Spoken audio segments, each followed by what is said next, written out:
Kayo bang mga military pati police, would you still continue to support a drug addict? Alam ninyo kung mana, pero tanungin mo lang yung Presidential Security Command. Puro military man yan. You did not go far. Yung mga tao ninyo sa military. Hanggang kailan kayo magsuporta ng drug addict na presidente? Ang tao ngayon wala nang mapuntahan. Kasi kay July ka. Biro mo, there was an order at a certain point yung the other night, dadalhin siya sa correctional institution. Kung natuloy nalagay siya, saan siya magtakbo? Hindi magagalaw itong Supreme Court kasi separation of powers. Lalo na Malacanang kasi itambalos-los bata niya. So itong tao lang matakbuhan. Yan ang sinabi ko.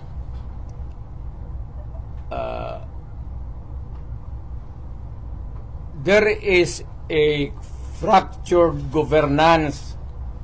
Nabali lang, hindi lang na-sprain. There is a fractured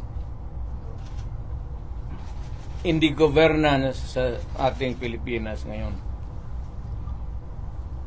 Walang makakorek niyan. Nobody can correct Marcos. Nobody can correct Romualdez.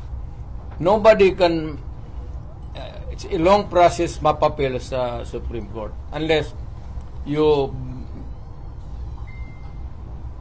dala ka ng kaso doon, matagalan yan. Mga next year pa yan. So if you want a redress of grievance, there is no urgent remedy. So it is only the military who says. Kaya ang sabihin ko, presidente ako, nakita ko ang sitwasyon. Kung gano'n rin ang presidente na in face of so many errors there, nagtupak-tupak na ng hanggang nagkaroon ng breakage, a fractured governance. It is only the military who can correct it. Are you saying a military junta can answer? No.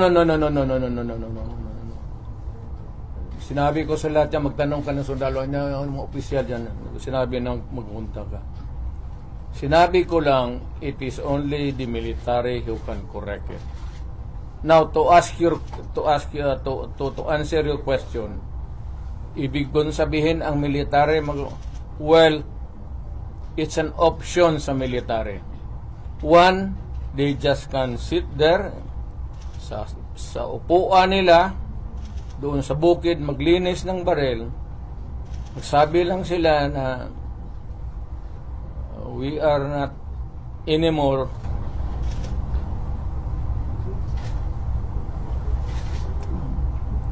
hindi na sila magkudita na magpunta yung tangki digira na. Sabihin lang nila na ayaw na namin yung laro ninyo. Out kami dyan. Kasi kung walang military, yung laro nila, wala na. What do you mean out, Mayor? Hindi sila sa I don't know. Basta hindi yan kudita, hindi yan ano. Basta sabi lang ng military. You are oppressing people and you are spending our money like water. Pati kami in the coming days, mawawalaan kami ng aming retirement, magalaw. Hindi kami sasalin sa inyo. Silent protest. Not taking orders at all. Hindi silent protest. Military lang talaga. Oh, military silent protest ba yan? Will not take orders from the commander-in-chief? Ano? They will not take orders from the commander-in-chief. That's it. Sabihin na nga niya, Sir, Huwag mo kaming isali. Pati kami, ang mga asawa ko nagtrabaho sa gobyerno, nakataya. Tingnan mo naman yung pera. Kinuha ninyo sa GSIS, PhilHealth, 89. Ito ng sample survey? Pero Pinagbili nila, saan itong pera? 25 tons of gold reserves natin sold amounting to 129 billion.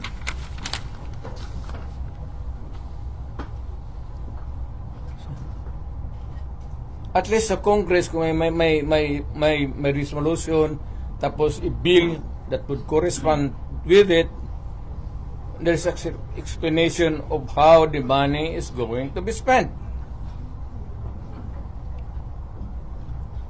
Pero ito, paano ito ngayon? Sila na nakaalam nito. Yung Maharlika, sila na nakaalam nito. Walang participation ng people dyan, pati ito. So, kaya nitong 25 tons,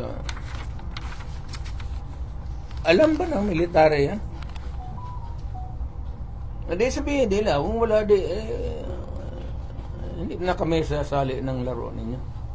Pero Mayor, parang play safe naman ang How do military you describe ngayon. the military namin? Do you think si Browner po ay mag-react nito?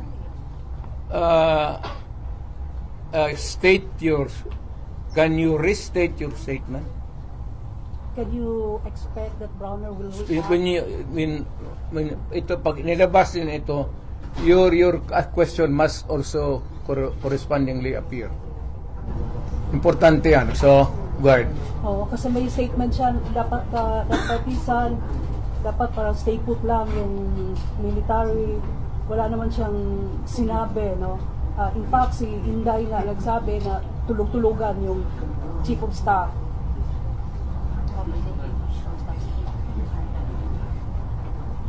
Paano daw makakatulog yung AFP Chief of Staff? Billion yung nawawala. Matagal na siyang natulog. Alam niya yung commander-in-chief niya nagdudruga. Noon pa yan, alam na ng lahat. Baka siya lang ang hindi. Ang mga polis. Kaming taga Davao, alam namin si Lagdameo nagdudruga. Kasi kasama namin siya palagi dito sa dyan kay Pedro. Kaya yung sip-on mag-usap kami, yung sip-on Lagdameo magtulo yan. Hindi niya alam nagatulo yung sip-on niya. Minsan gano'n na lang yan.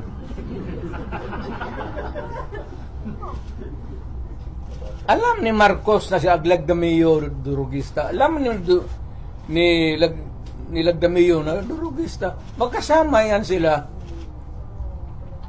sa hit-hitan. So, another appropriate question would be yung ito with sincerity. Kayo bang mga military pati police, would you still continue to support a drug addict? Alam ninyo kung tanungin mo lang yung Presidential Security Command. Puro military man yan. You did not go far. Yung mga tao ninyo sa military. Hanggang kailan kayo magsuporta ng drug addict na presidente? Sabihin mo sa amin. Kasi nagpapatulong kami to get the answers. Sana we cannot get a correct and accurate or true answer from kami ang magtanong. Barado kami ngayon . So under the constitutional provision of the right to be heard, kailangan sagutin ninyo yan.